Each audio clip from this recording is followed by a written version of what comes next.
Good evening friends.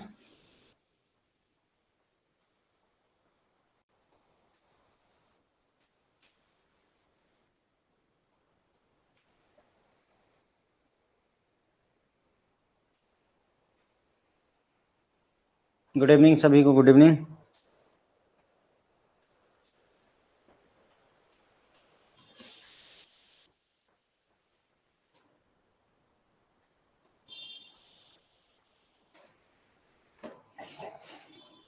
तो आज हम एबीएम मॉड्यूल एक एक टॉप क्वेश्चंस करेंगे फ्रेंड्स। मतलब top question in the sense आप कि ये वो क्वेश्चन है जो हो सकता है आपको एग्जाम में सीधे मिले। मतलब मैं लगभग 25 से 30 क्वेश्चन बनाया हूं और दिसंबर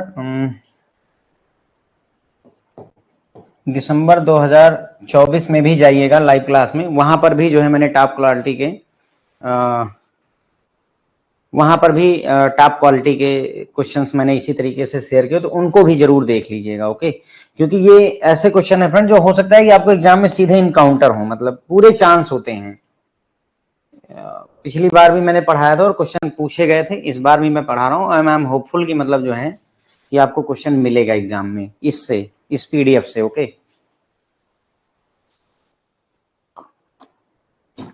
सो स्टार्ट करेंगे। In a population of 6,250 items, if we take sample of 300 items, what is the value of finite population multiplier? ठीक है, तो इन्होंने आपसे पूछा है फाइनाइट पॉपुलेशन मल्टीप्लायर के लिए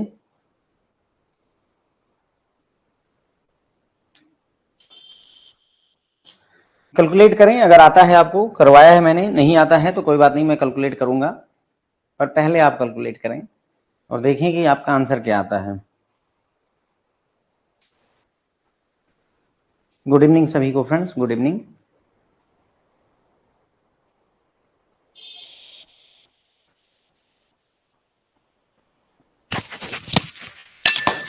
आप लोग कैलकुलेट करिए, मैं बस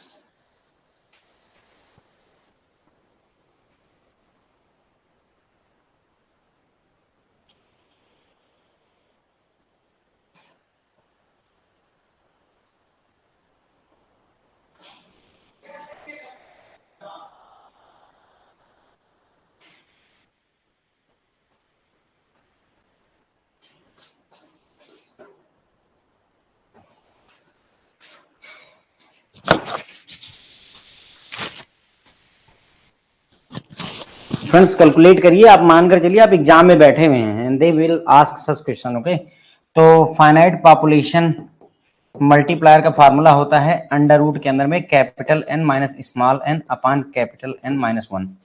बस ये फार्मूला है फ्रेंड्स। कैपिटल एन क्या है? पॉपुलेशन का साइज। स्मॉल एन क्या है? सैंपल का साइज। बस सिर्फ कैलकुलेशन करनी बाकी है। अंडर रूट के अंदर में कैपिटल एन 6250 माइनस 300 यानी स्मॉल एन, अंडर रूट के अंदर में 6250 capital N minus one. Do the calculation with basic calculation कर लीजिए।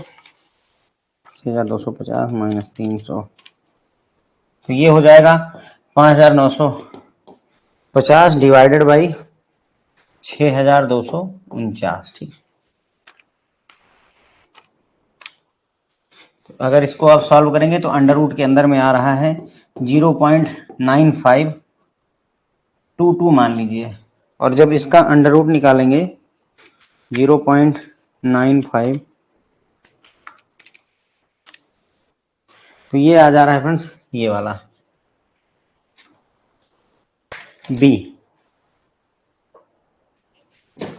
0.9757। ठीक है, ध्यान रखिए एग्जाम में ऐसा क्वेश्चन 2 बार पूछा जा चुका है अब तक फाइनाइट पॉपुलेशन मल्टीप्लायर का।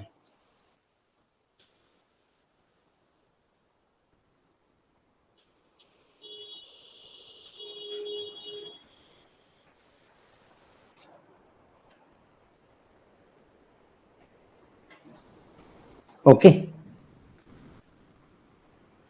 इसमें रिवीजन ना हो पाएगा तो एक बार पढ़ते हुए समझते हुए चलेंगे, क्योंकि क्या है लगभग 30 क्वेश्चन होंगे तो दोबारा आ पाना इन क्वेश्चंस के लिए मुश्किल हो जाएगा।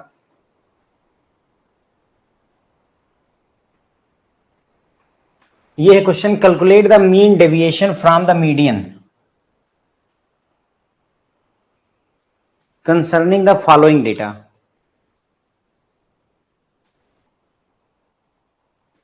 Mean deviation from median calculate करना है इस डेटा का। तो सबसे पहले मीडियन कैलकुलेट करिए, मीन डेविएशन फ्रॉम मीडियन। तो मीडियन कैसे कैलकुलेट होगा, 10, 12, 14, 8 एंड 16। तो मीडियन कैलकुलेट करने के लिए पहले इसको असेंडिंग ऑर्डर में रखिए और आफ्टर दैट जो मिडिल टर्म है वो ले लीजिए। मीडियन आ जाएगा हमारा 12। अगर पूछता है इस क्वेश्चन में कि मीडियन क्या है तो 12 हो जाता, राइट। और उसके बाद में एक बार मीडियन कैलकुलेट हो गया, नाउ गो फॉर इट। पहले 8, 10, 14 और ये 16 लिख दिया। फिर जो हमारा मीडियन आया था वो यहां लिख दीजिए, सबके सामने मीडियन लिख दीजिए, ठीक है। अब क्या करिए, इसको इसमें से घटाइए, लेकिन मॉड के साथ में। मान लेते हैं this is x, this is y, तो एक्स माइनस वाई मॉड, यानी कि दोनों को घटा करके मॉड में लीजिए। तो 8 में से 12 घटाएंगे -4 आ जाएगा मॉड के अंदर में, 10 में से 12 घटाएंगे -2 आ जाएगा मॉड के अंदर में, 12 में से 12 घटाएंगे मॉड के अंदर 0, यहाँ पर 2, यहाँ पर 4, ठीक है। क्योंकि मॉड के अंदर है तो निकलेगा तो प्लस ही निकलेगा फ्रेंड्स, क्योंकि मॉड का यही खासियत है। तो ये 4 हो जाएगा, ये 2 हो जाएगा, ये 0 हो जाएगा, ये भी 2 हो जाएगा, ये भी 4 हो जाएगा, चाहे प्लस हो चाहे माइनस हो, irrespective of that this will come like this. तो 4 2 6 6 6 12 हमारा आ गया सर टोटल जोड़ करके 12 डिवाइडेड बाई कितने नंबर ऑफ आइटम है हमारे, टोटल नंबर ऑफ आइटम 5 है, 2.4।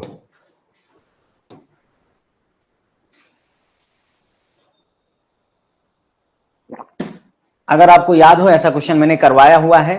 मीन डेविएशन फ्रॉम मीडियन कहा है तो हमने मीडियन निकाला है, हमने मीडियन निकाला है इस डेटा का। अगर मान लो यहां मीडियन की जगह मॉड कहता तो हम क्या करते, हम इस डेटा का मॉड निकालते, किसका मॉड क्या है, और बस ये जहां मीडियन रखा उसकी जगह मॉड रखते और सेम प्रक्रिया गुजारते, ठीक है। मीन डेविएशन फ्रॉम मॉड अगर बोलता तो मॉड से निकालते, अभी मीडियन से निकाला हुआ है, ओके। बात मैंने क्वेश्चन करवाया हुआ है फ्रेंड, पहले भी करवाया हुआ है, ठीक है। ये आपकी वैल्यूज हो गई, मीडियन हमारा हो गया, सब्सट्रैक्ट किया, चूंकि मॉड लिया तो प्लस हो गया, सारा को जोड़ा, मीन डेविएशन फ्रॉम मीडियन 2.4 आ गया।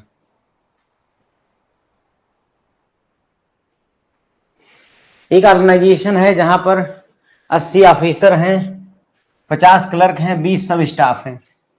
ये क्वेश्चन आप कर सकते हैं।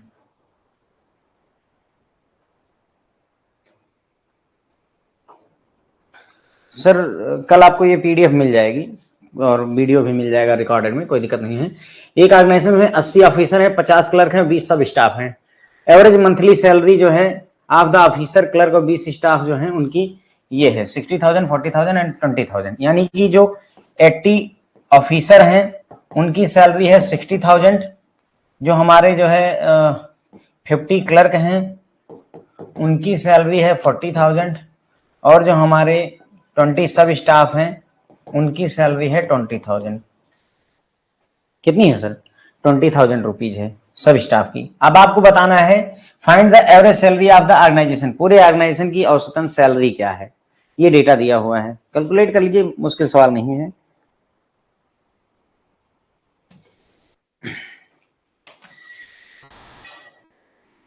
मैं आपको ये बताऊं, ये सारे के सारे क्वेश्चन लगभग एग्जाम के आए हुए क्वेश्चन एग्जैक्ट हैं, एग्जाम में पूछे हुए क्वेश्चन हैं। बड़ी बात नहीं होगी कि एग्जाम में आप बैठे और क्वेश्चन एग्जैक्टली इसी के जैसा ही, बस अब यहाँ वहां क्या होगा कि भाई 80 ऑफिसर या 20 ऑफिसर हो जाएंगे, 15 क्लर्क हो जाएंगे, लाइक दैट, ओके। तो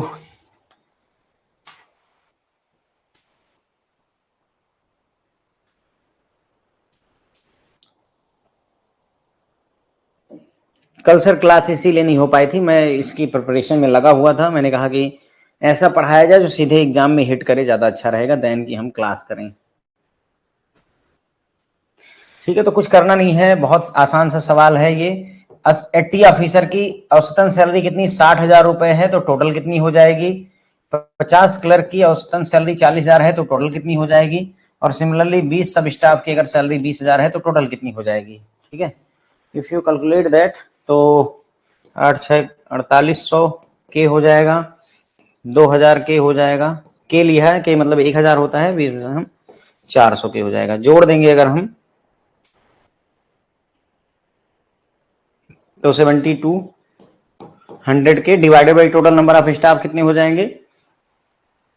8 5 13 2 15 150। तो इसको डिवाइड करिएगा अगर आप 48K आ जाएगा। 48K का मतलब वही 48,000 रुपए हो जाएंगे। मैंने कैलकुलेशन के से कर दी है, बात एक ही है। आप चाहें तो 0 0 रख करके करिए, इट डजंट मैटर्स। ठीक है, सरल सा सवाल है। टोटल मतलब औसतन सैलरी निकालनी है तो total salary divided by total number of staff. Total number of staff हो गया हमारा जोड़ जाड़ के 150। टोटल सैलरी कितनी हो गई? 7200 के या 7,20,000। ठीक है, चलिए, होप है कि आपको चीजें समझ में आ रही हैं। Suppose a business mix figure of a branch in crore for 5 consecutive months. 5 लगातार महीनों की जो बिजनेस फिगर है वो 12 करोड़, 18 करोड़, 20 करोड़, 24 करोड़ और 21 करोड़ है। What is the standard deviation? आपसे पूछा इन्होंने।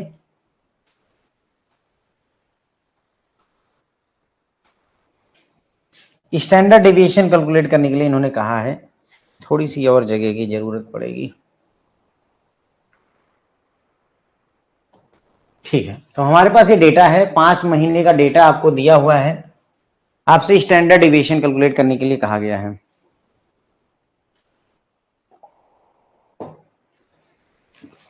अड़तालीस कहाँ सर? 48 कहाँ है?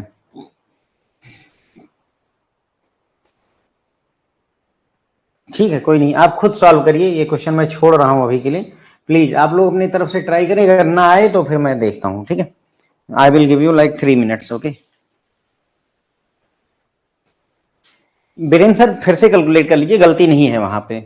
Make the calculation at your and, दोबारा से कर लीजिए, क्योंकि सबके आंसर ए ही आ रहे हैं। 48,000 रुपए आ रहे हैं, तो मेरे ख्याल से इतनी गलती होने के चांसेस कम है। मेरे गलती करने के पूरे चांस है, पर आप लोगों पर मुझे भरोसा है।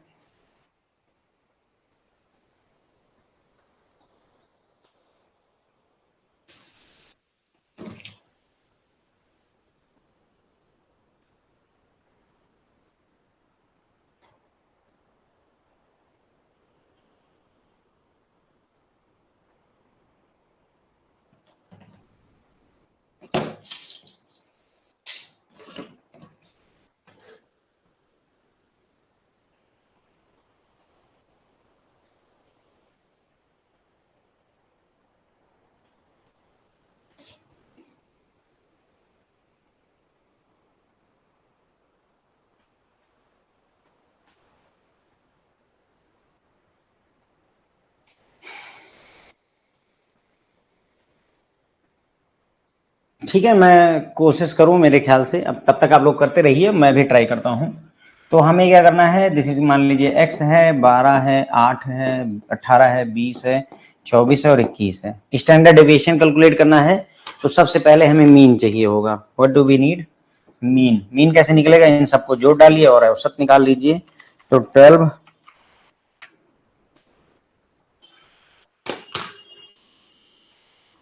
Plus 18 plus 20 plus 24 plus 21। Sir ये टोटल आ गया 95 divided by number of item कितने हैं? 5 है, 19। ठीक है, 19 आ गया। तो हम 19 हर जगह लिख देंगे। उसके बाद इनको घटा लीजिए, x माइनस एम कर लीजिए, जो आपका मन करे, m माइनस एक्स फर्क नहीं पड़ता है। तो ये आ जाएगा -7 -1 1 5 2। ठीक है, इसका स्क्वायर कर लीजिए ताकि माइनस से छुटकारा मिल जाए। जैसे वहां मॉड निकाल लेते थे, अगर आपको याद हो, -7 में से भी हमने मॉड निकाला था ना कि प्लस ही निकले। यहां प्लस से माइनस से छुटकारा पाने के लिए इसका स्क्वायर कर लेते हैं। अब इसको जोड़ डालिए, तो 49 1 50 हो जाएगा और ये 50 30 80 आ जाएगा। फ्रेंड्स कितना आ जाएगा? 80। 80 को डिवाइड कर दीजिए, जितना आया जोड़ जाड़ के उसको नंबर ऑफ आइटम से डिवाइड कर दीजिए 5, तो 16 पंचे 80। ये आपका वेरिएंस निकल आता है। ये कैलकुलेशन क्या निकाल के देती है? वेरिएंस। तो वेरिएंस 16 अगर आ गया तो स्टैंडर्ड डेविएशन कैसे कैलकुलेट करते हैं, जिसको हम सिग्मा से रिप्रेजेंट करते हैं, अंडर रूट वेरियंस होता है, अंडर रूट वेरियंस यानी अंडर रूट 16 कर दीजिए, 4 आ जाएगा आपका, कितना आ जाएगा sir 4, you will gate 4। Sir ये सारे के सारे क्वेश्चन एग्जाम में पूछे हुए क्वेश्चन हैं, एक भी डिजिट इधर उधर नहीं की है मैंने, ठीक है। तो जो कई बार लोगों को लगता है सर इतना सरल क्वेश्चन आता है क्या, सी आप खुद ही देखें, yes they ask question like this, okay.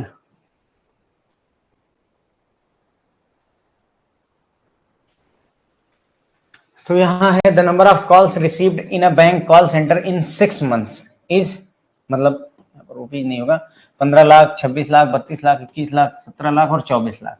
यानी बैंक में कॉल सेंटर है, वहां पर कितनी कॉल आई हैं, 15 लाख आई है, 26 लाख, 32 लाख, 21 लाख, 17 लाख, 24 लाख, इतनी इतनी कॉल्स आई हुई हैं।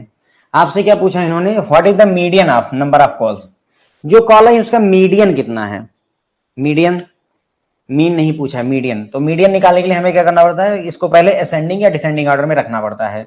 तो हम पहले बढ़ते हुए क्रम में रख लेते हैं, हियर इज द 15, 17, 21, 24, 26, 32, ठीक है। बढ़ते हुए क्रम में हम रख लेंगे।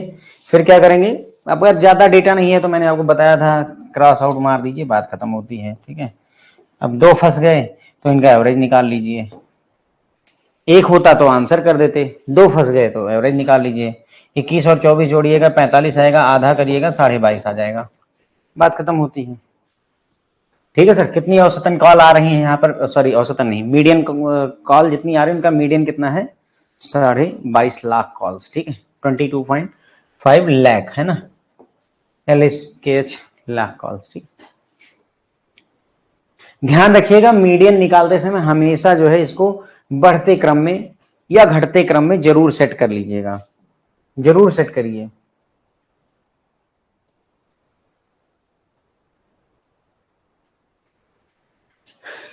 अर्थमेटिक मीन कैलकुलेट करने के लिए कहा गया है, जिसमें आपको स्टैंडर्ड डेविएशन ऑफ 8 है और कोफिशिएंट ऑफ वेरिएशन 10 है, 10% है, ठीक है। कैलकुलेट करिए इस क्वेश्चन को सर।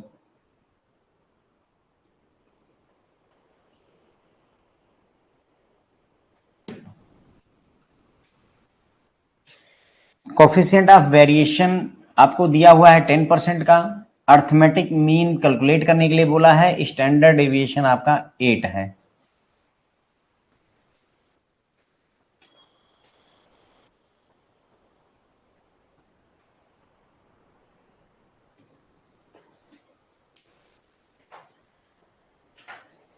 हमने मेरे ख्याल से ऐसा क्वेश्चन भी मैंने करवा रखा है, जो हमने क्लासेस करी उसमें ये अभी तक जितने भी क्वेश्चन करवाए, क्या ऐसे क्वेश्चन हमने पहले करे हैं कि नहीं करे, थोड़ा सा बताएं मुझे, जो है कि जो भी हमने मॉक टेस्ट कह रहा हूँ, MCQ जो करवाए थे उसमें मैंने ये सब करवाए हैं हिस्ट्री के क्वेश्चन, राइट।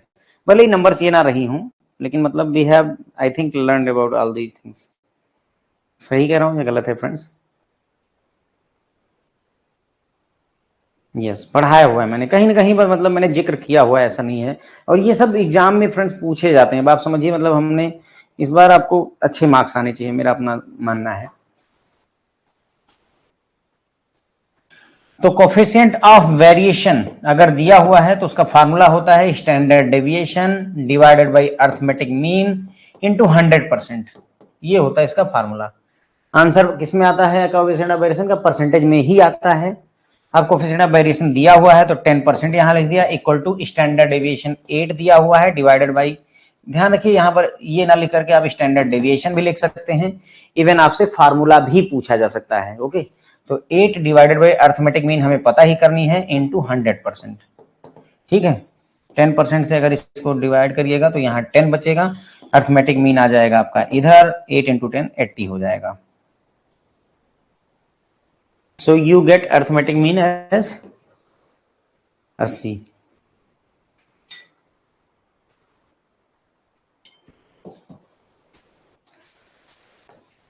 ठीक है सर, केवल फार्मूला याद हो आपको, coefficient of variation equal to standard deviation divided by arithmetic mean into 100%, बस आपको फार्मूला याद हो, In a regression equation, if the independent variable is measured in liter, the dependent variable, सवाल है कि रेग्रेशन लाइन में अगर इंडिपेंडेंट वेरिएबल जो है लीटर में है, ठीक है, तो इंडिपेंडेंट वेरिएबल कैसा होना चाहिए? तो दो तरीके के वेरिएबल होते हैं, इंडिपेंडेंट और डिपेंडेंट, ठीक है। डिपेंडेंट वो है जिसकी वैल्यू दूसरे पर निर्भर करती है, करेक्ट। तो जैसे मान लो कोर्स का प्राइस और डिमांड,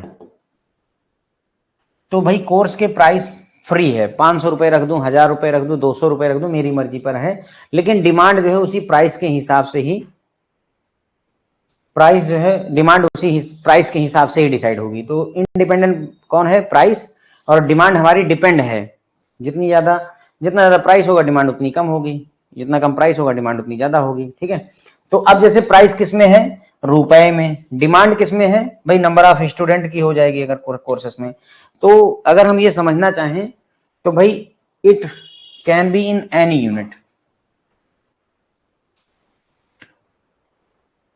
किसी भी यूनिट में हो सकता है। जरूरी नहीं कि अगर हमारा एक वेरिएबल, जैसे यहाँ प्राइस जो है रुपए में है, तो जरूरी थोड़ी ना है कि हमारी डिमांड रुपए में हो।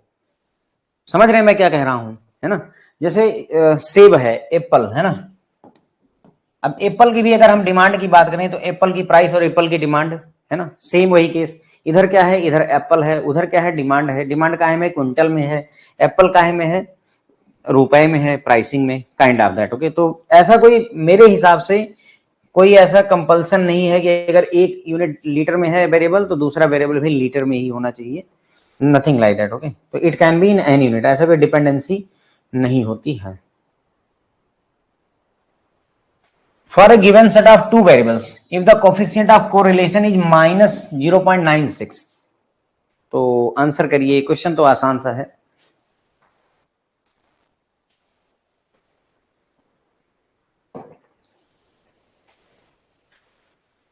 कोफिशिएंट ऑफ कोरिलेशन दिया हुआ है आपको, ये माइनस के साथ में। तो पूछा जा रहा है सर कि जो है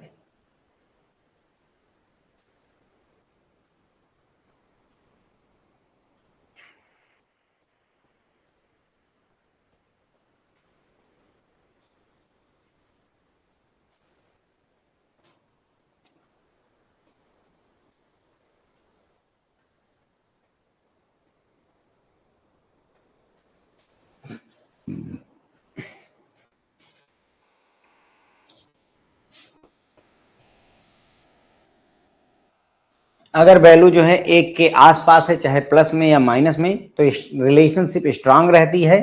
अब यहाँ माइनस ही है तो निगेटिव हो जाएगी, अगर प्लस होता तो पॉजिटिव हो जाती, ठीक है। तो अगर वैल्यू एक के आसपास है, एक का मतलब जैसे 0.97, 0.90 प्लस या minus what ever it is, है ना। सो बी इज आवर आंसर।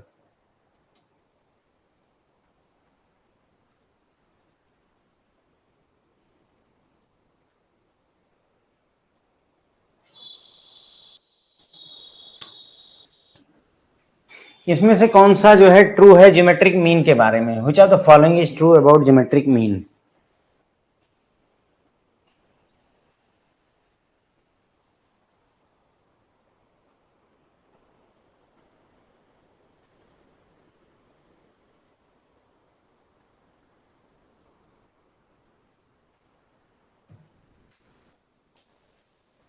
तो आपको बताना इनमें से कौन कौन सा सही है ज्योमेट्रिक मीन के बारे में। तो पहला है ज्योमेट्रिक मीन यूजफुल होता है कंस्ट्रक्शन ऑफ इंडेक्स नंबर के लिए। ज्योमेट्रिक मीन रिलेटिवली इजी होता है कंप्यूट करना अर्थमेटिक मीन की कंपेयर में। Geometric mean is not much affected by the fluctuation of sampling. Geometric mean can not be calculated when any item or value is zero और negative.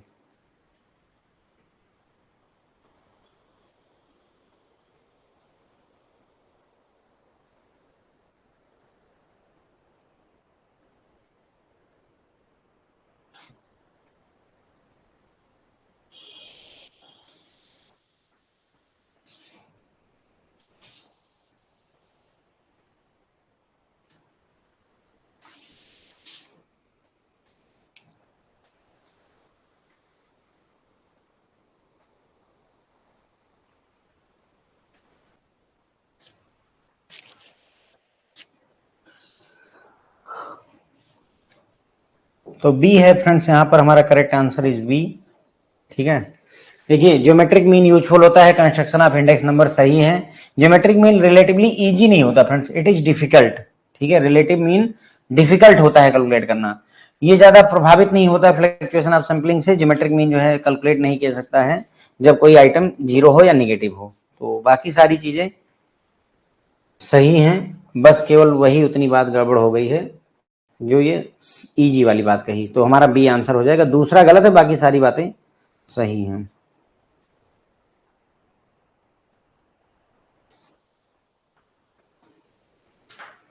In the sample data, the maximum value is 223 and the minimum is 118. The required number of class interval is 15.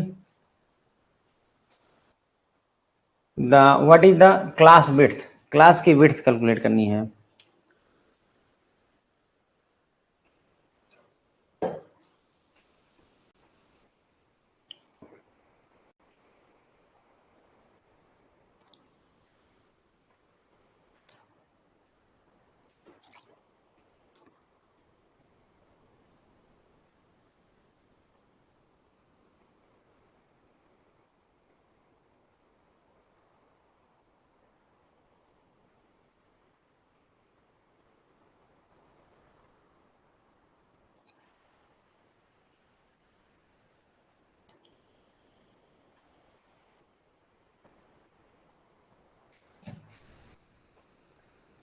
ठीक है, तो सबसे बड़ी number है 223, सबसे छोटी है 118, तो डिफरेंस कितना हो जाएगा?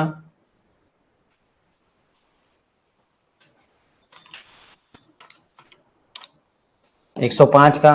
और कितनी जो है class interval, number of class interval 15 चाहिए, तो हर एक क्लास में 7 एलिमेंट्स होंगे। कितने एलिमेंट्स होंगे फ्रेंड्स? 7 एलिमेंट्स हर एक क्लास इंटरवल में होंगे, तो वही विड्थ कहलाती है 7 की। ठीक है, maximum value minus minimum value upon class interval.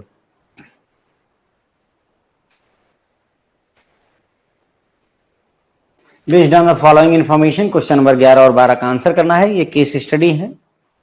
There are 4 balls in a box, red, blue, green and yellow. ठीक है, एक बॉक्स है जिसमें 4 गेंद हैं, एक रेड कलर की है, एक ब्लू कलर की है, एक ग्रीन कलर की है और एक येलो कलर की है।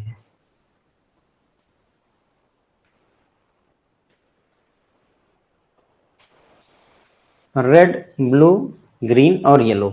सवाल है आपसे, if you draw a sample of 2 balls without replacement, आपने 2 गेंद निकाली है विदाउट रिप्लेसमेंट, यानी कि उसको वापस उसमें नहीं डाला है।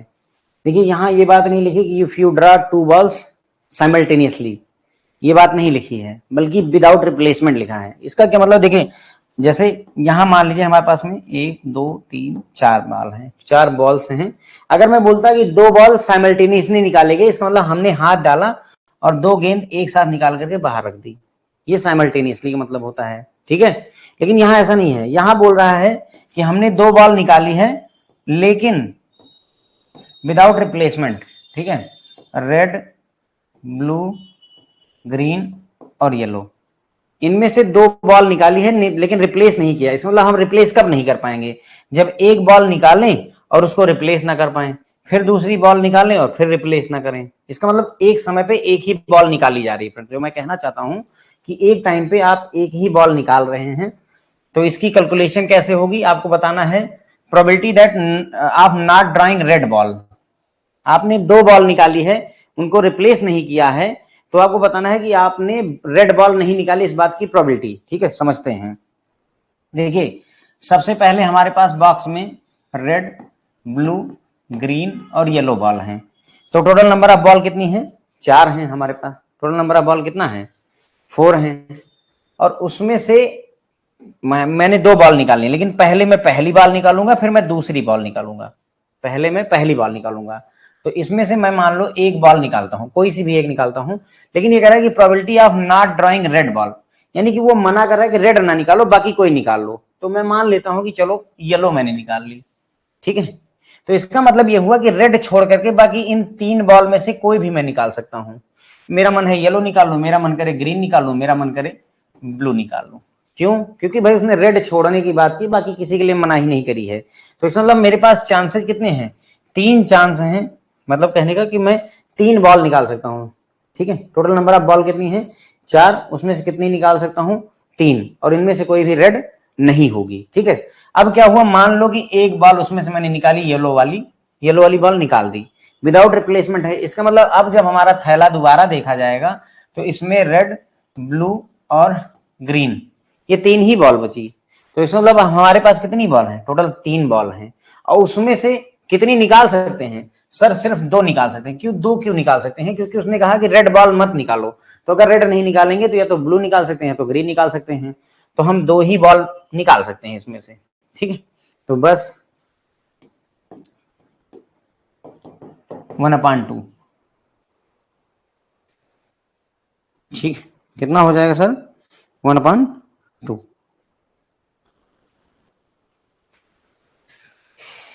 क्या बात आपको समझ में आई है, क्या हुआ यहां पर, ध्यान दीजिएगा, क्योंकि फ्रेंड देखिए अगर नहीं समझ पाएंगे तो प्रॉब्लम हो जाएगी। कुल मिलाकर के हमारे पास कितनी बॉल हैं, 1 2 3 और 4 बॉल हैं।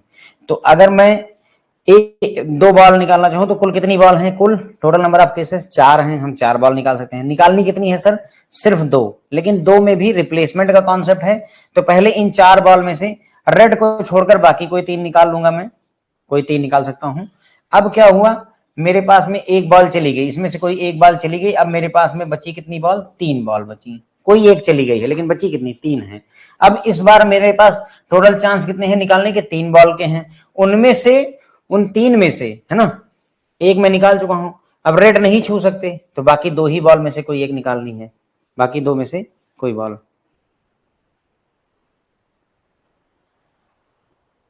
ठीक, बस हो जाएगा आपका कैलकुलेट करके 1/2।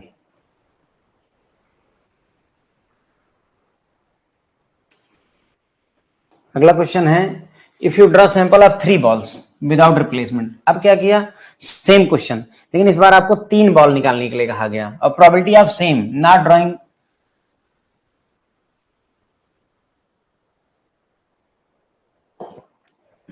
रेड बॉल, सेम क्वेश्चन, बस वहां क्या था, 3 बॉल निकालनी है, पहले क्या निकालनी थी, सिर्फ 2 बॉल निकालनी थी। हमारे पास में सेम वही रेड, ब्लू, येलो और ग्रीन 4 बॉल हैं, इसमें से 3 बॉल आपको निकालनी है, लेकिन उनमें से रेड बॉल ना निकाली जाए, इस बात की प्रोबेबिलिटी आपको ज्ञात करनी है, और विदाउट रिप्लेसमेंट की बात की गई है। इसका मतलब पहले एक बॉल निकालिए, फिर दूसरी बॉल निकालिए, फिर तीसरी बॉल निकालिए, और रेड मत निकालिए। कैलकुलेट कर लीजिए, जैसा क्वेश्चन नंबर 11 था बिल्कुल वैसा ही है। बस इस बार क्या होगा, पिछली बार हमारा क्या था, पहले कितनी गेंद है 4, फिर एक निकल जाएगी, कितनी बचेगी 3, फिर एक निकल जाएगी, कितनी बचेगी 2 निकल बचेगी ना। क्यों 3, क्यों, क्योंकि 3 ही बॉल निकालनी है। अगर वो बोलता 4 बॉल निकालनी है तो हम एक और ले जाते आगे, लेकिन वो 3 ही बोल रहा है तो 3 निकालेंगे। ठीक है, अब 4 बॉल हैं लेकिन हमें रेड नहीं निकालना है, इसका मतलब हमारे पास में रेड छोड़ करके बाकी 3 बॉल बची, सही है। उसके बाद में अब एक बॉल कोई गायब हो गई, क्या हुआ, अब जो है नई अगर बास्केट देखी जाए तो रेड बॉल तो जरूर है, लेकिन अब एक बॉल जा चुकी है, 2 ही बची, 3 ही बॉल बची ना, क्योंकि एक हम निकाल चुके हैं। अब रेड नहीं लेनी है तो इन्हीं 2 बॉल में से कोई एक उठानी पड़ेगी। ठीक है, अब क्या हुआ, एक बॉल और चली गई, अब एक बॉल और चली गई, रेड लेनी नहीं है, तो टोटल 2 बॉल हैं, उनमें से एक बॉल यही वाली उठानी पड़ेगी, तो एक उठा सकते हैं, बस यही कैलकुलेट कर लीजिए, 1/4।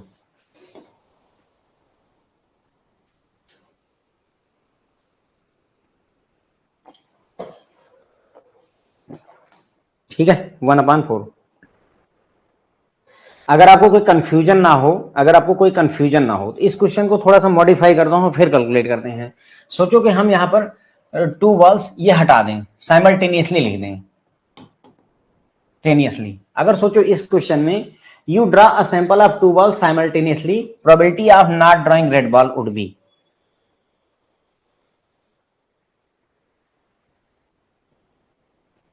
ठीक है, अब सोचो कि हमें क्या है, 4 बॉल दे रखी हैं, रेड, ब्लू, येलो और ग्रीन, इनमें से 2 गेंद एक साथ निकाल के रखो बाहर, 2 गेंद एक साथ बाहर निकाल करके रखो, लेकिन कोई रेड ना हो, इस बात की प्रोबेबिलिटी आपको ज्ञात करनी है। तो उस केस में कैसे कैलकुलेट करेंगे, देखो हमारे पास 4 बॉल हैं टोटल, 4 बॉल में से दो बॉल हम 4C2 तरीके से सिलेक्ट कर सकते हैं, करेक्ट है ना। कुल कितनी गेंद है, 4 गेंद है, 4 में से 2 लेनी है, 4C2 तरीके से 2 गेंद सिलेक्ट कर सकते हैं। और चूंकि हमें रेड नहीं लेनी है तो ये रेड हटा करके बाकी 3 बॉल बची 3C2 तरीके से हम सेलेक्ट करेंगे तो हमारी रेड बॉल नहीं आएगी, ठीक है। इसको कैलकुलेट करेंगे तो 3C2 हो जाएगा मेरे ख्याल से 3 और ये हो जाएगा 6, मेरे ख्याल से 1/2 ही आना चाहिए। देखिएगा जरा सा,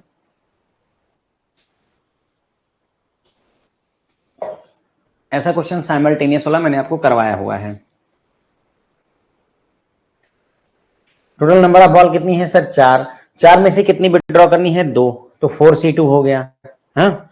और फिर टोटल नंबर ऑफ बॉल कितनी है सर, 3, 3 क्यों हो गई, क्योंकि हम रेड ले ही नहीं सकते, 4 बॉल तो हैं लेकिन हम रेड ले ही नहीं सकते क्योंकि ये प्रोबेबिलिटी पूछी गई है, हमारे फेवर में केस 3 है, तो 3 में से 2 बॉल कोई निकालनी पड़ेगी, 3C2 1/2 आ जाएगा आपका। और शायद यही आंसर उसमें भी आया था विदाउट रिप्लेसमेंट में भी, अगर आपको याद हो। ठीक है, चलिए मैं ज्यादा कंफ्यूजन नहीं पालना चाहता, मैं आपको समझा रहा था कि yes we can do it, अगर करना हो तो ऐसे किया जा सकता है। सिमिलरली इसमें अगर कहता कि ये बात छोड़ दो, साइमल्टेनियस यहां पर भी लगा दिया जाए, एक साथ 3 बॉल निकालनी है, say you have to withdraw 3 balls at once, तो भाई टोटल नंबर ऑफ बॉल कितनी है, 4, निकालनी कितनी है सर, 3, 4C3 तरीके से। और फिर क्या करेंगे, हमारे पास में अब रेड तो ले नहीं सकते, तो बची 3 बॉल, 3 में से 3 निकालनी है 3C3 तरीके से। टोटल कंफ्यूज, ठीक है छोड़ देता हूं मैं कोई नहीं, छोड़ देता हूं, इसीलिए मैंने कहा कि कंफ्यूज ना हो, छोड़ देते हैं, छोड़ दीजिए, नहीं गड़बड़ हो जाएगा।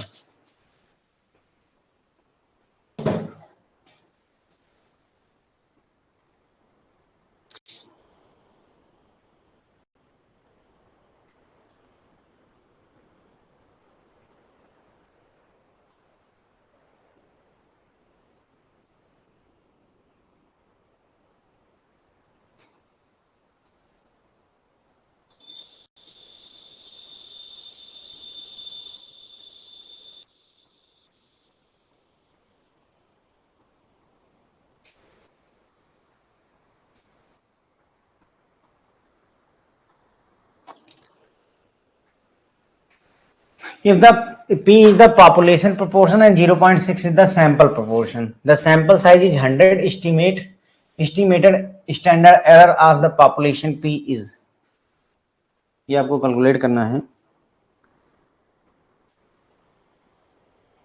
Standard error of the population P।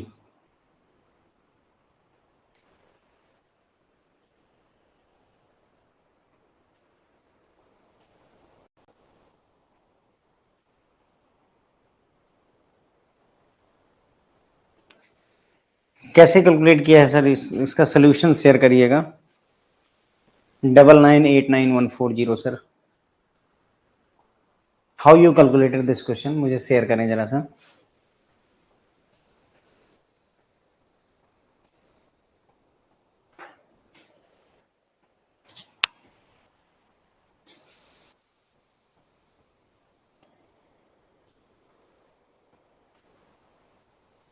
और भी लोग ट्राई करिए सर।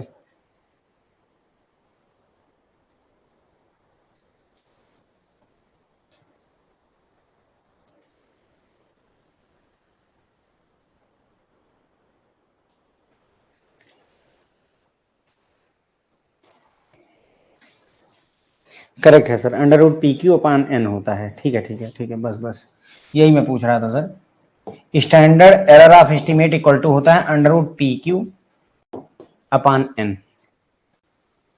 √PQ/N, ठीक है, ये पूरे का पूरे अंडर रूट होता है। P क्या है आपका, ये 0.6 की जो सैंपल प्रोपोर्शन, तो 0.6 हो जाएगा, इंटू Q क्या हो जाएगा, 1 माइनस 0.6 हो जाएगा, है ना, Q equal to 1 minus P होता है, अपान N सैंपल का साइज √N, ये पूरे का अंडर रूट है फ्रेंड्स, ओके। तो ये हो जाएगा अंडर रूट के अंदर में 0.6 into 0.4 upon 100 equal to under root 0.24 0.24 upon 100, correct है ना सर, यही तो हो रहा है। तो अंडर रूट के अंदर में 0.0024, इसका 0.0024 का रूट निकाल लीजिए, तो ये आ जा रहा है लगभग इसके आसपास आ रहा है फ्रेंड्स, ओके, 4898 आ रहा है। ये 0.04898 के आसपास आ रहा है, बट अगर अप्रॉक्सीमेट करेंगे तो ए आंसर हो जाएगा। ठीक है, ध्यान रखिए, अच्छा क्वेश्चन है ये। Standard error of population P अगर कैलकुलेट करना है तो पी क्यू अपान एन होता है, जहां पर पी क्या है, सैंपल प्रोपोर्शन। ठीक है, पी क्या है, sample proportion, small p. P equal to 0.6 दिया हुआ है, तो फ्रेंड्स क्यू कैलकुलेट करने के लिए कुछ नहीं करना, 1 माइनस पी होता है, बस हो जाएगा सॉल्व। ठीक है, याद रख करके एग्जाम में बैठिएगा, क्वेश्चन आया हुआ एग्जाम का क्वेश्चन है।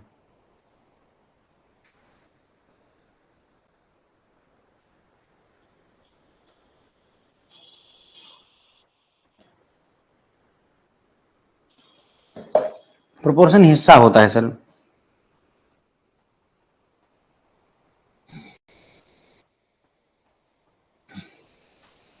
ये क्वेश्चन एक बार पूछा गया और शायद अब तक कभी करवाया और सॉल्व नहीं किया गया है, कभी मेरे ख्याल से हम ना बुक में भी नहीं दिया है, लेकिन पूछा गया है तो हम ये करेंगे आज। Regression coefficient of y on x, y on x का मतलब हुआ b y x equal to 4 है, x on y, x on y यानी कि b x ऑन y 1/9 है, ये दिया हुआ है। मीन वैल्यू x की यानी x बार इक्वल टू 20 है, y बार इक्वल टू 45 है। ये क्वेश्चन में इटसेल्फ गिवन है जो बातें दी गई हैं। The regression line of y on x calculate करना है आपको। Regression line y on x calculate करना है तो कुछ नहीं friends, y minus y bar equal to b y on x यानी कि और x माइनस x बार, बस ये होता है इसका फंडा फ्रेंड्स। ओके, अगर ये पूछता कि regression line of x on y होता तो हम यहाँ x ऑन y लिखते, x और y बाद में लिखते हैं। ठीक है, देखिए ये b y ऑन x है, देखिए coefficient of y on x is 4, y on x is 4, वहां x ऑन y इज 1/9 और यहाँ पर भी y ऑन x पूछ रहा है। ध्यान देंगे अगर ये दोनों सेम चीजें हैं। ठीक है, तो y minus y bar equal to b y on x और x minus x bar. b y on x क्यों लिया, क्योंकि भाई पूछ ही रहा है कि रेग्रेशन लाइन पता करो y ऑन x के लिए। ठीक है, तो बस केवल वैल्यू रखिए, y बार कितना है 45, y minus 45 equal to b y on x, y on x हमारा 4 हो जाएगा into x minus x bar कितना है सर 20। ठीक है, तो बस y minus 45 equal to 4x minus 20 चौक 80, y माइनस 45 इक्वल टू, इसको उधर ले जाएं अगर हम तो 4x माइनस 80 प्लस 45, यहाँ से माइनस 45 इधर ले जाएंगे तो प्लस 45 हो जाएगा, तो y equal to 4x minus 35।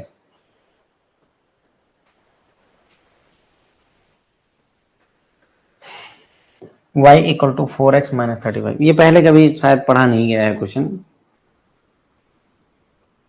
तो हमारा बी आंसर हो जाएगा। ठीक है, देखिए हमें क्या पता करना है, regression line of y on x, y minus y bar equal to regression coefficient b y on x x minus x bar, क्योंकि ये पूछ रहा है कि y ऑन x इसलिए ये लिया। ठीक है, अब y माइनस y बार यहां दिया हुआ है, y बार 45 है और x माइनस x बार कितना है 20। ठीक है, और b y ऑन x क्या होगा, b मतलब फ्रेंड्स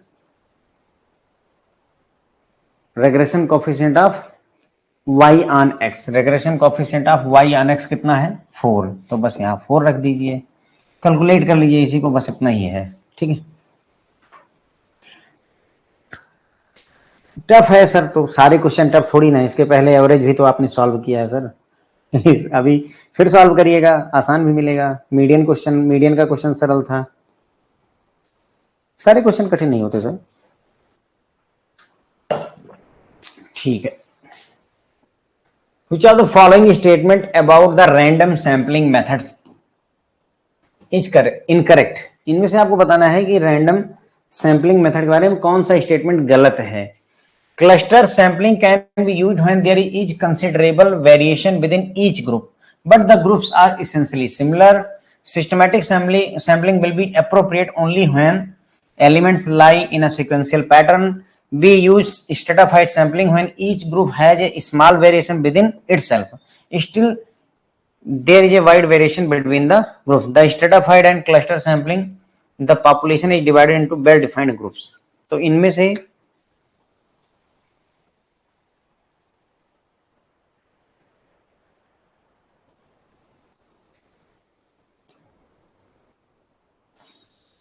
रंजीत सर पहले इन क्वेश्चंस पर फोकस कर लीजिए, वो देख लिया जाएगा sir, not to worry, okay. पहले इसको देख लीजिए, जो पढ़ रहे हैं उस मोमेंट को अच्छे से समझिए, तब अच्छा रहेगा, क्योंकि ऐसा क्वेश्चन आपके सामने आ जाएगा, वहां पर परेशान होंगे ना। तो प्लीज जो है अभी फोकस रखें। तो देखिए, इनमें से सारे स्टेटमेंट करेक्ट हैं, बस ये इनअप्रोप्रिएट होता है फ्रेंड्स, ओके। यहां पर इनअप्रोप्रिएट होता है। Systematic sampling will be inappropriate only when elements lie in a sequential pattern. Inappropriate लिखा होता तो ये भी सही हो जाता। ये सही है, ये सही है, ये सही है, ये गलत हो जाता है। क्यों? क्योंकि इनअप्रोप्रिएट लिखा होता तो सही था, अप्रोप्रिएट लिखा है इसलिए गलत है। बाकी सारी बातें सही लिखी हुई है फ्रेंड्स इसमें। अगर आप डिटेल में डीप में पढ़ेंगे, यू विल फाइंड कि ये सारी बातें सही लिखी हैं। ए, सी और डी इज एकदम करेक्ट।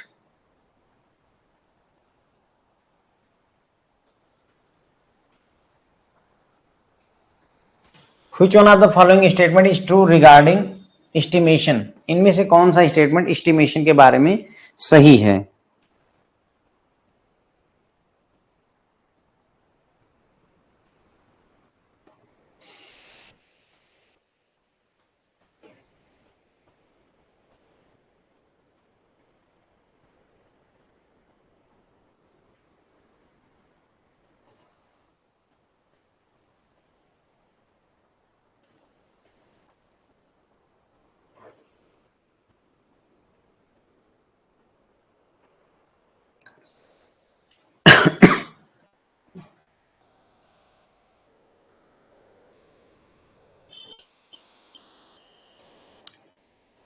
Question number 16।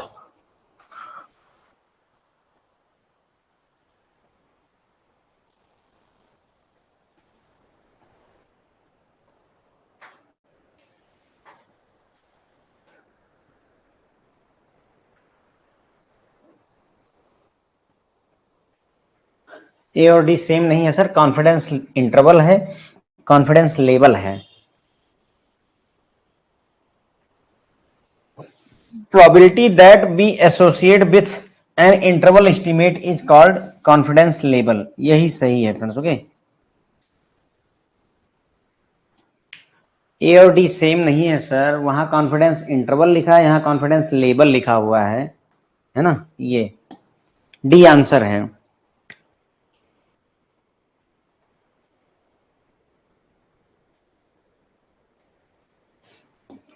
यहां और यहां में फर्क देखें, और डी आंसर है, ओके।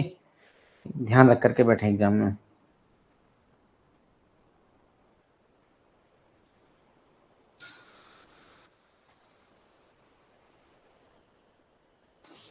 एक और क्वेश्चन है, फाइनाइट पॉपुलेशन मल्टीप्लायर कैलकुलेट करना है आपको। Finite population multiplier, suppose we select a random sample of 7 companies from a population of 30 companies। तो आपको फाइनाइट पॉपुलेशन मल्टीप्लायर कैलकुलेट करना है। अभी पहला क्वेश्चन मेरे ख्याल से किया था हमने फाइनाइट पॉपुलेशन मल्टीप्लायर का, सेम क्वेश्चन।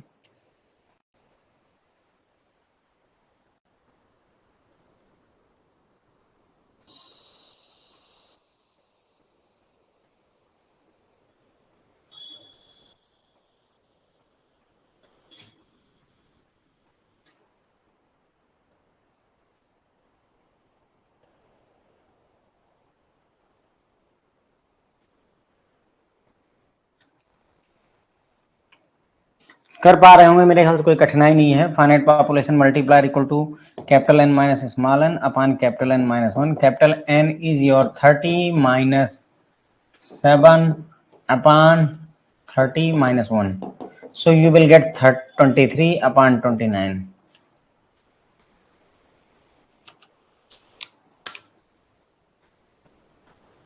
ये आ जाएगा अंडर रूट के अंदर में 0.7931, जब इसका अंडर रूट लेंगे तो आ जाएगा 0.89 के आसपास में, 0.89 के आसपास में हमारा आंसर आ जाएगा।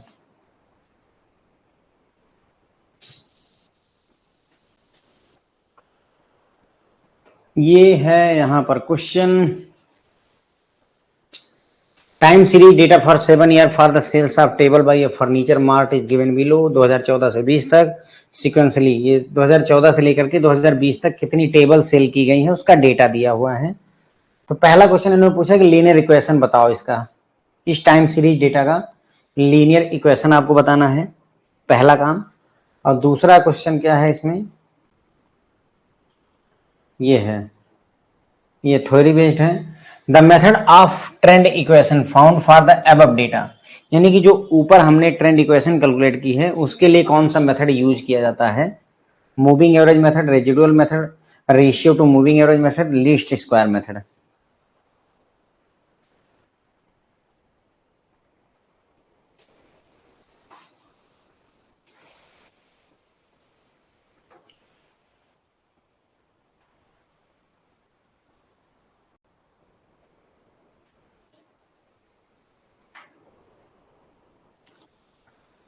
Very good. टाइम सीरीज में लीस्ट स्क्वायर मेथड यूज होता है, जो रेग्रेशन लाइन में मेथड होता है वही रेग्रेशन लाइन वाला मेथड ही यहां पर यूज करें, क्योंकि आप याद करिए जब हम पढ़ते हैं तो इधर रेग्रेशन लाइन वाला इक्वेशन लिखते हैं कि भाई हम क्या करते थे, बी निकालते थे x y minus x into y, है ना, याद है आपको, x y minus x into y upon x square minus x का होल स्क्वायर, करेक्ट है, ये लिखते थे बी, किसमें, रेग्रेशन लाइन में। बाद में यहां क्या होता है, टाइम सीरीज में x इक्वल टू 0 हो जाता है, जो हमारा x है या x बार है ये 0 हो जाता है, जिसकी वजह से b क्या हो जाता है, अगर x 0 यहां रख दोगे, 0 यहां रख दोगे तो हमारा x y upon x square आ जाता है, b की वैल्यू। सिमिलरली हमारा क्या होता था, y equal to a plus b x होता था, है ना, यहाँ पे y equal to a plus b x. अब चूंकि x हमारा यहाँ 0 हो जाएगा तो y equal to a plus 0 हो जाएगा, यानी कि y बार इक्वल टू सीधे सीधे a के हो जाएगा। y बार हमारा सीधे सीधे क्या हो जाएगा, a के इक्वल हो जाएगा। बस हमें मतलब कहने का बेसिकली, और हमारा फार्मूला क्या होता है, y equal to a plus b x, ये फार्मूला है, या y bar equal to a plus b x. B यहां से कैलकुलेट करना है x y upon x square से, और ए कैलकुलेट करना है सीधे सीधे वाई बार से, बस इतना ही काम है। अगर हम कैलकुलेट कर लें तो ये लीस्ट स्क्वायर मेथड ही है, क्या है, लीस्ट स्क्वायर मेथड है। अब ये कैलकुलेशन हमें करनी है फ्रेंड्स, ओके, यहाँ पे ये वाले में हमें ये कैलकुलेशन करनी है। डेटा हमारे पास 65, 75, 82, 76 ये गिवन है, ठीक है। थोड़ी मेहनत करनी पड़ेगी फ्रेंड्स, थोड़ी सी मेहनत करनी पड़ेगी, ओके। आइए शुरू करते हैं प्रभु का नाम लेकर के। तो देखिए हमारा जो है डेटा दिया हुआ है 2014, 2015, 2016, 2017, 2018, 2019 और 2020 का, ठीक है। क्या डेटा दिया हुआ है, हमारी y की वैल्यू कितनी दे रखी है, 65, सेल कितनी हुई है, 75, 82, 76, 89, 90 और 95, ये हमको फ्रेंड डेटा दिया हुआ है, ठीक है। तो हमें क्या करना होता है, याद करिए जैसे रेग्रेशन में करते थे वही सेम करते हैं, बस केवल टाइम सीरीज में क्या होता है, हम ये 2014 से मल्टीप्लाई नहीं करना चाहते हैं, इसलिए हम क्या करते हैं, इसका मीन निकाल लेते हैं, मतलब एक मीड का टर्म जो बीच में हो। तो बीच में 2017 आ जाता है तो हम 2017 हर जगह लिखेंगे, 2017, 2017, है ना, 2017, 2017, 2017, 2017। फिर क्या करते हैं, इसको और इसको सब्ट्रैक्ट करना शुरू करते हैं, -3, -2, -1, 0, 1, 2 और 3, ठीक है। अब ये x मान लेते हैं, इसको x मान लेते हैं, ठीक है। और हमें अब क्या क्या चाहिए, this is your y, this is your x। अभी याद होगा आपको b कैलकुलेट करने के लिए x y upon x square चाहिए, और वो a कैलकुलेट करने के लिए y सीधे सीधे चाहिए, ठीक है। तो y तो यहां से निकल आएगा, मान लीजिए मीन निकाल लेंगे हम, यहाँ पर इसको टोटल करके मीन निकालेंगे, हमारा y निकल आएगा। हमें चाहिए x y, और एक्स स्क्वायर, ठीक है। एक्स स्क्वायर निकालना है तो ये तो आसान ही है, कोई कुछ करना ही नहीं है। 3 तिरके 9 हो जाएगा, 2 दूनी 4, 1 1 के 1 0, 1 4 और 9, इसको भी जोड़ लेंगे अपन, ठीक है। इसको जोड़िएगा 28 आ जाएगा आपका।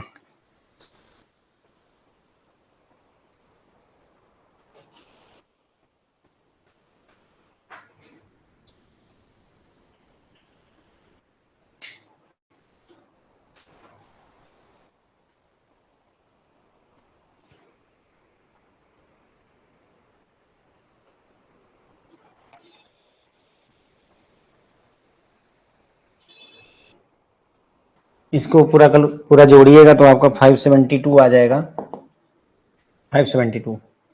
और x इंटू वाई कैलकुलेट करना है तो इसको मल्टीप्लाई करेंगे, इसको x into y, this and this, -195 -150 -82 0 89 180 और 286, ठीक है। इसको पूरा कैलकुलेट करेंगे तो ये 127 आ जाएगा। कितना आ जाएगा? 127, ठीक। बस अब उठा करके केवल वहां वैल्यू पुट कर देंगे, हमारा आंसर आ जाएगा। घबराए नहीं सर, जो है ये सब पढ़ाया हुआ है मैंने, ये सारे क्वेश्चंस करवाए हुए हैं, ओके।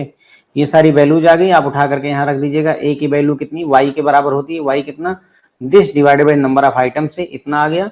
बी की वैल्यू क्या हो जाएगी? जो हमारा एक्स इंटू वाई आया था 127 डिवाइडेड बाई एक्स स्क्वायर 28, तो ये वैल्यू आ जाएगी। उठा करके y equal to a plus b x में रखिएगा, आपका आंसर आ जाएगा सर।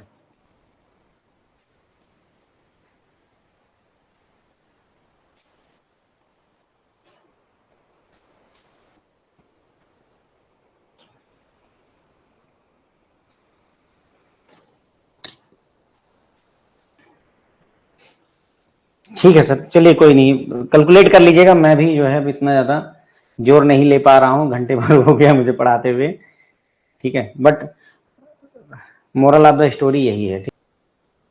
हम पहुंचे थे यहाँ पे, ठीक है। क्वेश्चन नंबर, ये लीस्ट स्क्वायर वाला हमने देख लिया था, ध्यान रखिएगा।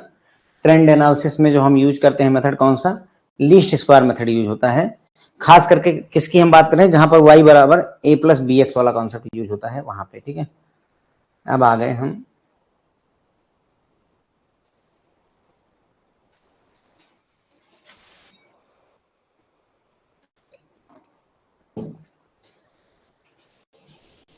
सर एग्जाम में मॉक टेस्ट से सरल ही आएगा, विश्वास करिए। If the sample size is 50 and population का standard deviation is 6, what is the estimated standard error of the mean for a infinite population? Question है आपसे कि एक सैंपल का साइज 50 है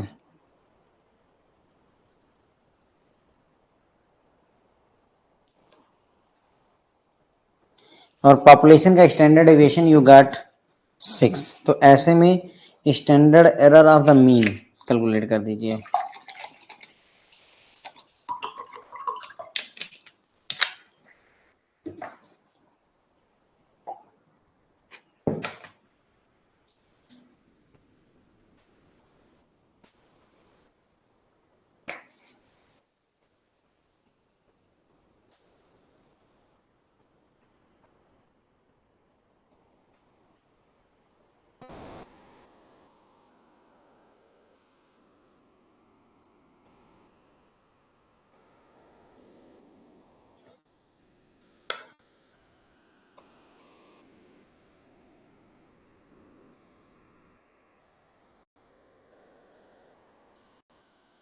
standard error of the mean equal to standard deviation upon under root N.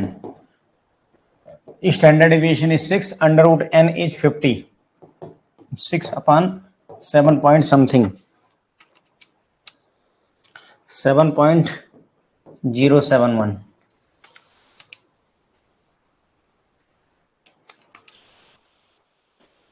0.8485,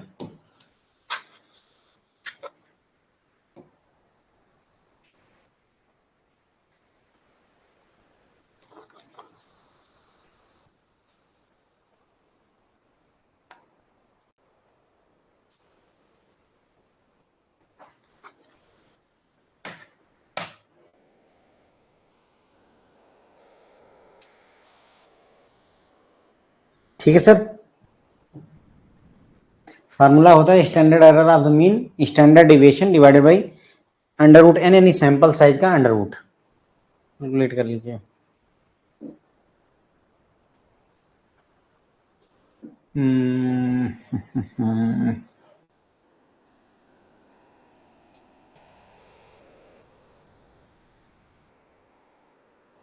ऐसा option है, चलो कोई नहीं, पहले क्वेश्चन पढ़िए then we will get there.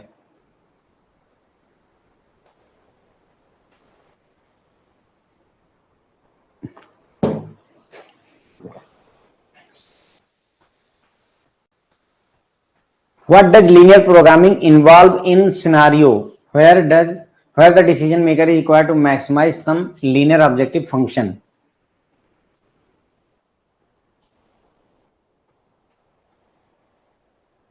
उस सिनारियो में जहां पर डिसीजन मेकर को रिक्वायर्ड है कि वो मैक्सिमाइज करे लीनियर ऑब्जेक्टिव फंक्शन को, तो वहां पर लीनियर प्रोग्रामिंग क्या करती है? Allocation of unlimited resources to limited demand in a quick fashion, rationing of limited resources among unlimited seekers on first come first serve basis, providing an acceptable platform for amicable distribution of the resources among the competing demand without regards to consequences। और चौथा option है allocation of limited resources among the competing demands in a optimal way। तो कौन सा काम जो है linear programming द्वारा किया जाता है, सवाल आपसे ये पूछा गया है।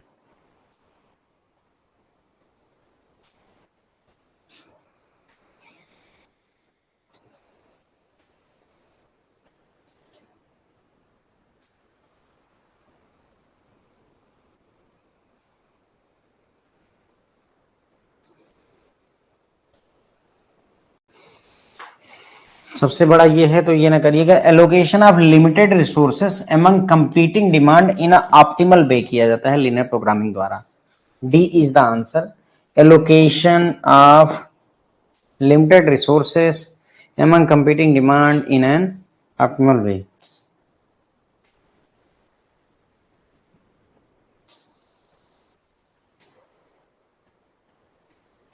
The value of correlation coefficient R equal to this much. What does it indicate? Correlation coefficient r की वैल्यू ये है, ये क्या बताता है? Perfect inverse, imperfect direct, weak, strong. Question number 22।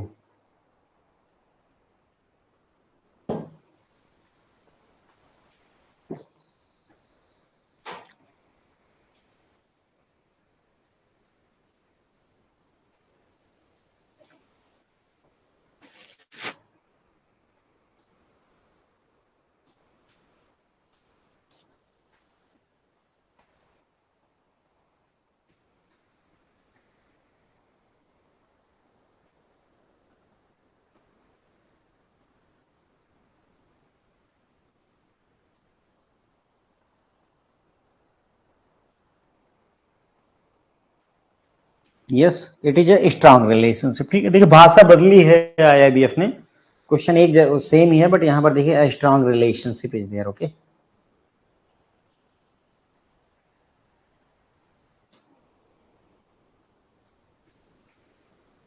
Number of saving account opened in a branch for various days are this. Okay, एक branch में जो नंबर ऑफ अकाउंट खोले गए हैं, किसी दिन 35, फिर 40, फिर 32, फिर 22, like that. If the desired number of class interval is 6, class interval 6 चाहिए आपको, तो आपको बताना है क्लास विड्थ कितनी है। इस डेटा को ग्रुपिंग करने के लिए क्लास की विड्थ कितनी होनी चाहिए।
तो देखो कुछ नहीं है, वही क्वेश्चन है, आपको याद होगा सबसे बड़ी वैल्यू क्या है इसमें, सबसे बड़ी वैल्यू हमारी है कितनी, 46, ठीक है। सबसे छोटी वैल्यू कितनी है, सबसे छोटी वैल्यू इसमें देखना आपने है 22, ठीक है। घटा दीजिए दोनों को तो कितना आ जाएगा 24, और हमें इंटरवल, क्लास इंटरवल कितने चाहिए 6, तो हमारी जो क्लास की विड्थ होगी वो 4 होगी। ये वही क्वेश्चन है जो हमने इसके पहले दूसरी भाषा में देखा था कि एक क्लास है जिसमें सबसे बड़ी वैल्यू 218 है, सबसे छोटी वैल्यू 110 है, लाइक दैट। ऐसा एक क्वेश्चन किया था हमने, ऐसा एक क्वेश्चन किया था, करेक्ट है। बस वही चीज इन्होंने यहां पर इस तरीके से पूछी हुई है।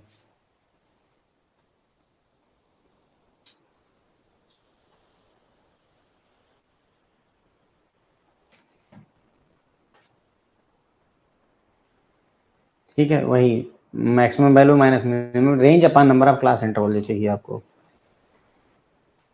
What does term outliner refers in a frequency table, frequency table में आउटलाइनर जो है वो क्या बताता है।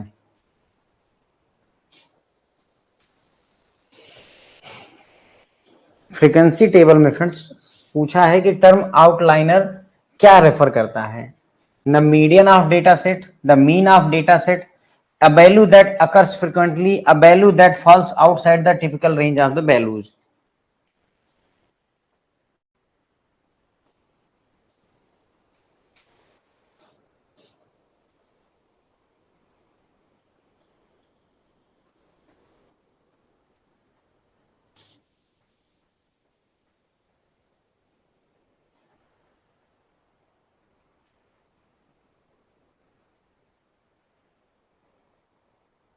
ठीक है, तो आउटलाइनर का यही मतलब होता है कि ऐसी वैल्यू जो टिपिकल रेंज ऑफ वैल्यू से बाहर फॉल करती हैं, बाहर होती हैं।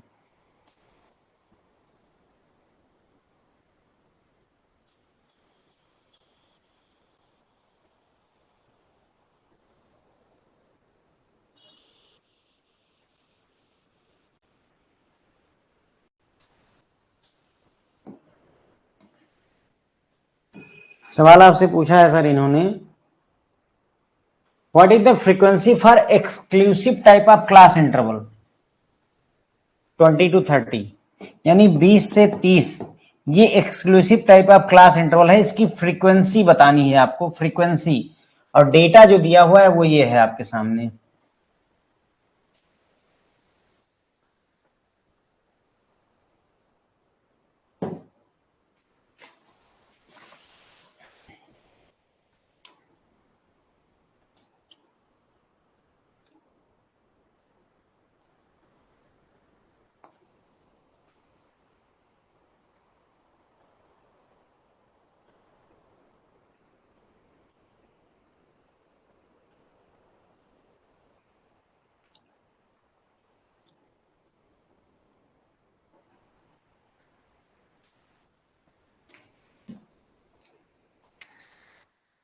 तो 20 से 30 का फ्रीक्वेंसी बतानी है, तो ध्यान रखिए एक्सक्लूसिव टाइप में क्या होता है फ्रेंड, 20 तो इंक्लूड किया था लेकिन 30 को नहीं इंक्लूड करते। क्यों, क्योंकि 30 to 40 में 30 इंक्लूड किया जाएगा। तो यानी हमें 20 से लेकर के 29 तक जो नंबर्स हैं उनको गिनना है, बस 20 से लेकर 29 तक। ये है 1 2 3,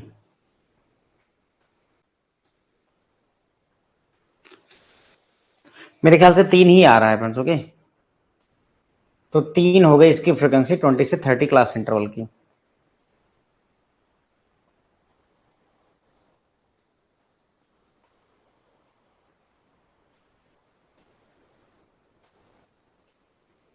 ठीक है सर, समझ में आई बात की नहीं, कुछ है नहीं कठिन इसमें ना, बस केवल केवल खेला जा रहा है आपके दिमाग के साथ। अगर आप देखेंगे तो क्वेश्चन में कठिनाई बिल्कुल नहीं है, लेकिन समझ में ना आए तो बहुत कठिन है। एक डाइस को 30 बार उछाला जाता है, 6 बार ऐसा हुआ जब जो है आउटकम 3 आया, ठीक है। यानी कि डाइस को उछालने पर 3 जो है, ये 3 जो आता है ना, ऐसे ऐसे 3 डॉट बने हुए 6 बार आया हुआ है। हाउ मेनी टाइम, 6 ओकेजन पर ये 3 ऐसे बना हुआ आया हुआ है एक डाइस उछालने के बाद में, ठीक है। अब पूछ रहे हैं कि relative frequency of observing outcome 3, 3 आने की रिलेटिव फ्रीक्वेंसी, कुछ नहीं करना है आपको। कितनी बार उछाला गया है? 30 बार। कितनी बार आया हुआ है? 3 6 बार, बस यही हो जाएगा सर।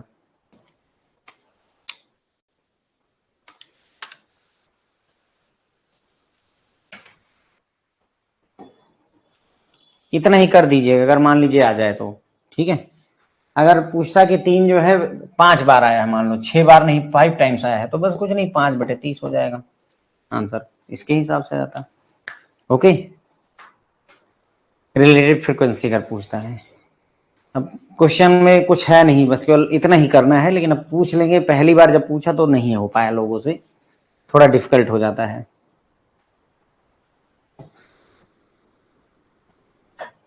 नंबर ऑफ टाइम्स 3 और टोटल नंबर ऑफ टॉस।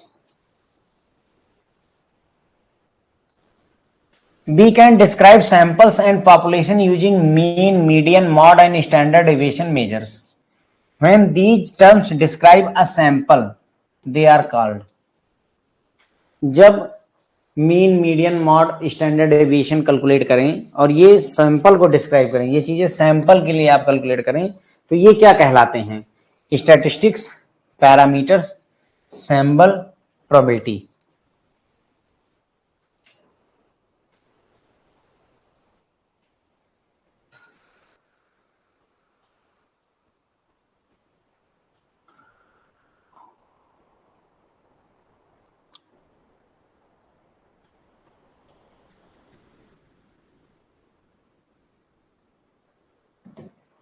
हाँ ठीक है, बहुत बार बात हुई है अपनी। सैंपल में एस होता है और स्टैटिस्टिक्स में एस होता है, और पॉपुलेशन में पैरामीटर में, है ना, पॉपुलेशन के लिए जो होते हैं वो पैरामीटर कहलाते हैं, सैंपल के लिए जो होते हैं स्टैटिस्टिक्स होते हैं। अगर आपने पीडीएफ देखी होगी तो उसमें बहुत बोल्ड अक्षरों में ये बात लिखी है मैंने। एक सेकंड।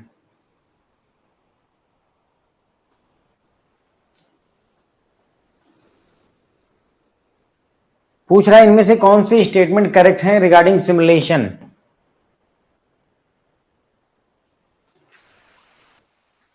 इनमें से कौन सी स्टेटमेंट करेक्ट है regarding simulation? Simulation is commonly used in risk management area. Simulation is most appropriate in situation where complexity of the problem make the use of other technique impossible. Simulation is extensively used in driving lessons. Simulation is useful in every situation. अब बताना है इनमें से कौन सा simulation के regarding सही है।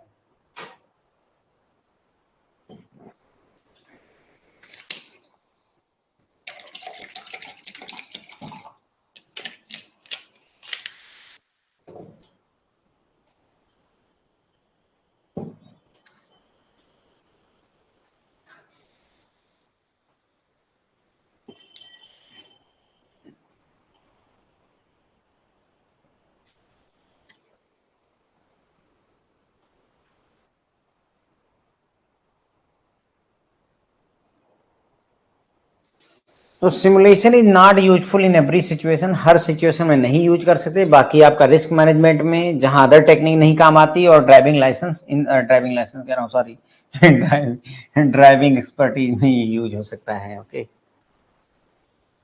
ड्राइविंग लाइसेंस के लिए ये यूज हो सकता है। सो फ्रेंड्स, यहाँ पर डी हमारा आंसर हो जाएगा। 1 2 3 सही है, चौथा गलत है, बाकी सारी बातें सिमुलेशन के लिए सही हैं। ठीक है, अभी अभी ऐसा ही क्वेश्चन हमने पूछा था जब वो केस स्टडी करी थी, नहीं वो 2014 से लेकर के 2000 कितना 2020 तक का डेटा हुआ था कि कितना सेलिंग हो रही है, करेक्ट है। y = a + bx हमने यूज किया था, और वहां पर मैंने आपको बताया था कि हम जो है क्या यूज करते हैं वहां पर उस ट्रेंड को कैलकुलेट करने के लिए लीस्ट स्क्वायर मेथड यूज करते हैं, लीस्ट स्क्वायर मेथड। अब ये इन्होंने पूछा है which of the following methods are used in estimator of seasonal variation in the time series. Seasonal variation के लिए कौन सा मेथड आप यूज करते हैं? सीजनल वेरिएशन के लिए आप least square method, ratio two moving average method, residual method, seasonal index method, कौन सा आप यूज करते हैं?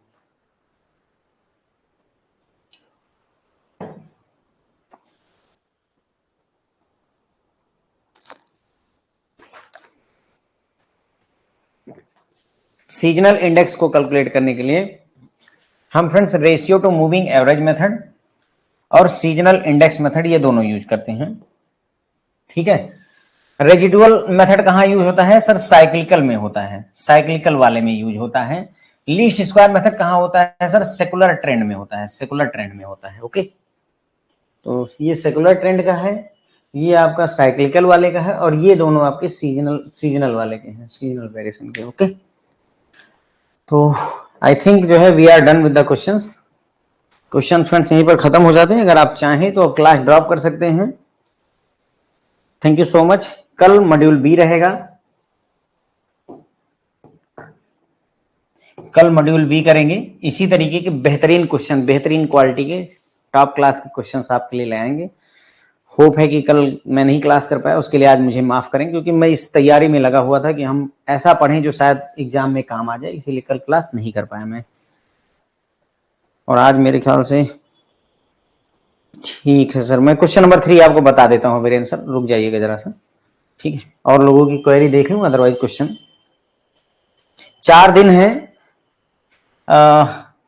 मंडे, ट्यूसडे, वेडनेसडे और थर्सडे। ठीक है, इसी क्रम में हम ए, बी, सी और डी मॉड्यूल करेंगे। जिस हिसाब से आज हमने ए किया है, कल बी, परसों सी, नरसों डी, और उसके बाद में फ्राइडे और सैटरडे सर आपकी क्लासेस बंद रहेंगी। संडे को आप एग्जाम देंगे और मेरे साथ में क्वेश्चन शेयर करेंगे, और सेम जो है हम काम उसमें करने वाले हैं।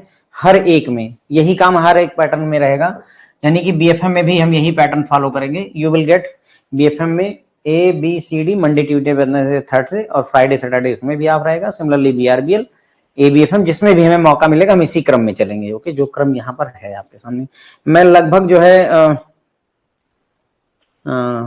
मैं मतलब जो है कोशिश यही रखूंगा कि हम टॉप क्वालिटी के 25 से 30 क्वेश्चन आपके लिए रोज लेकर के हैं हर मॉड्यूल के।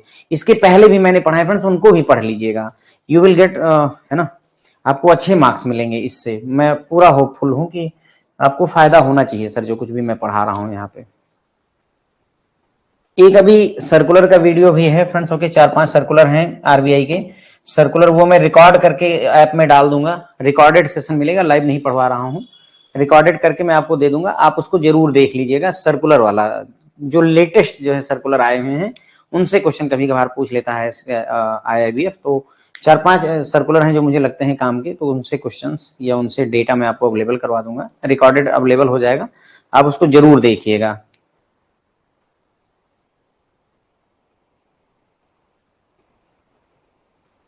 पीडीएफ सर अवेलेबल करवा देंगे, मैं बोल दूंगा टीम को, वो टेलीग्राम पे आपको अवेलेबल करवा देगी। सर टेलीग्राम पे जो है मैं अपलोड करवा देता हूँ सर। ओके, टीम को मैं बोल दे रहा हूँ।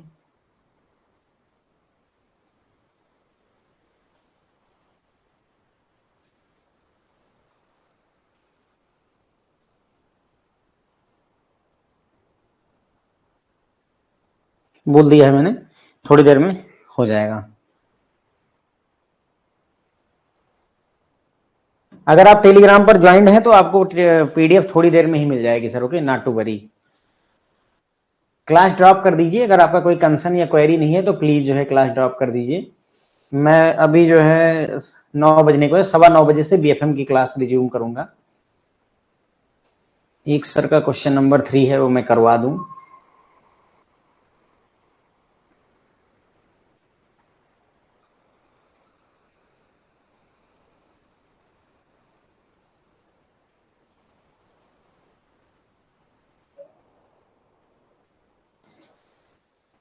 ये वाले क्वेश्चन में सर आपको प्रॉब्लम है? कोई नहीं, आपको लग रहा है कि मैंने क्वेश्चन गलत कैलकुलेट किया है। मॉक टेस्ट अवेलेबल तो है जो है उसमें सर जो है, हाँ आरबीआई के सर्कुलर वाली वीडियो सर, हाँ ऐप में सर कल अपलोड हो जाएगी। टीम अभी अवेलेबल नहीं है, टेलीग्राम पे आसान है, मैं ही उठा के डाल दूंगा, कल टीम अवेलेबल हो जाएगी।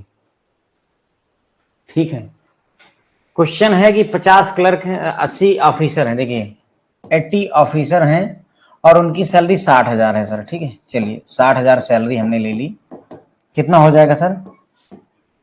8×6 48 हो जाएगा, और उसके बाद में 1 और 4 1 5 0, 1 2 3 4 5 5 0 हो जाएगा। कितने हैं? 50 क्लर्क हैं सर, और कितनी सैलरी है? 40,000 रुपए। कितनी हो जाएगी? 4×5 20 हो जाएगा, और फिर अगेन जो है 50। सही है सर, 4 और 1 5।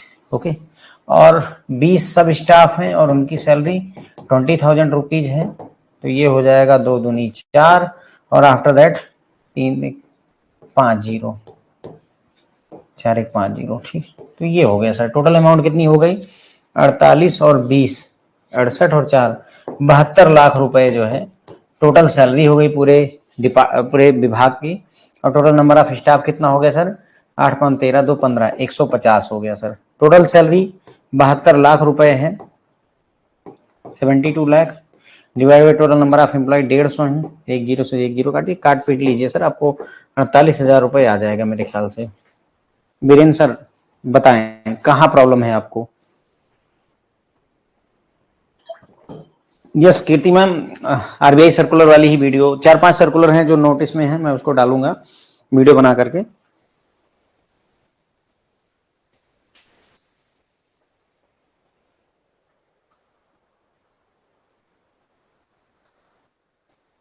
संजना मैम क्या क्वेश्चन है आपका? मैं मेरे चैट का बताएं मैम। जो है संजना मैम आपका क्वेश्चन क्या था, मैं देखता हूँ। ये क्लास कब अवेलेबल होगी मैम? जो है कल आपको अवेलेबल हो जाएगी ये क्लास, और इसकी पीडीएफ फाइल जो है आपको टेलीग्राम पे भी थोड़ी देर में अवेलेबल हो जाएगी।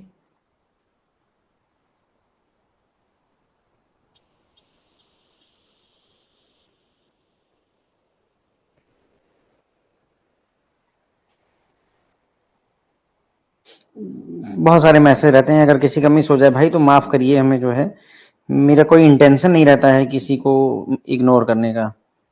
मैं सोचता हूँ कि मैं बैठा रहूं, आप पूछते रहिए, है ना, कोई दिक्कत नहीं है। I am available. DP calculation, okay ठीक है अनूप सर, डीपी कैलकुलेशन। चलिए ठीक है, मैं क्लास ड्रॉप कर दूं मेरे ख्याल से। 9:15 पे मैं वीएफएम की क्लास के साथ मिलता हूं। कल इसी उत्साह और एनर्जी के साथ में मैं एबीएम की क्लास के साथ मिलूंगा आपको। ओके, और सेम पैटर्न हम हर सब्जेक्ट में फॉलो करने वाले हैं। आई एम श्योर कि ये आपको हेल्प करेगा। ठीक है, ठीक है sir, thank you so much, good night सभी को। कल रंजीत सर, कल एबीएम का मॉड्यूल बी करेंगे, आप देखिएगा आपको कितना याद है, आपको ध्यान पता चल जाएगा आपको कितना याद रह रहा है।